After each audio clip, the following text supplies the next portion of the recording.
And good morning! This is our Dark and Light Side episode 173.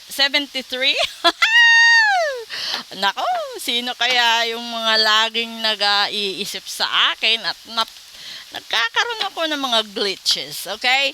So nagtatanong, real time pa kasi ito yung paggawa ko. Hindi ito recorded, hindi ito edited.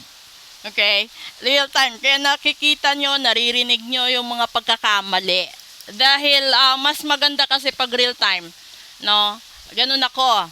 So, kapag nagpabook kayo ng full private reading, yun na rin yun. No? Kung ano yung nakikita ko, sinasabi ko. Kung ano yung mga hindi maganda, sinasabi ko din sa inyo para malaman nyo at least, di ba, makapaghanda kayo. So, dito manggagaling yung mga problema at titignan din natin dito kung ano ba yung mga solusyon na dapat. Panoorin nyo yung first few episodes uploaded today para malaman nyo kung bakit kailangan nyong magpa-ritual at magpa-reading sa araw na ito. Okay? Ngayon, una. That's the Queen of Cups. Pangalawa, the Ten of Swords. Lagot. And pangatlo,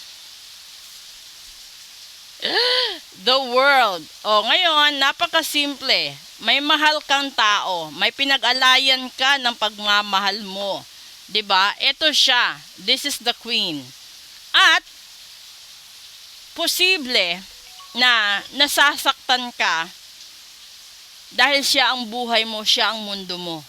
No? Siya yung nagbibigay ng completeness sa'yo. Dito ka naging masaya, naging mapayapa, naging mapanatag. Subalit, wala na siya sa tabi mo ngayon. So, ito yon. Kung ikaw ay isang babae, posible itong lalaking ito ang nagpapasaya sa'yo lahat-lahat na. 'Di ba? Pero wala siya. Posibleng naghiwalay kayo, nagkalayo kayo, or talagang natuluyang natigik.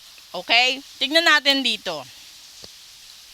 Una, this is the Nine of Cups. Pangalawa, the Lovers. Sabi ko na. And pangatlo, the King of Cups. Ay, Diyos ko. Dito naging first siya, dito naging last siya. Okay. Ang moral lesson nito is, dapat inuna mo muna yung mga sarili mong pangangailangan. Tinapos mo muna lahat ng meron ka. So ngayon, ito. Posible na meron itong glitch ng third party. 'Di ba? Kaya siya nawala dahil sa ibang tao or dahil sa posible married siya, posible committed siya, may live-in partner siya, may GF siya.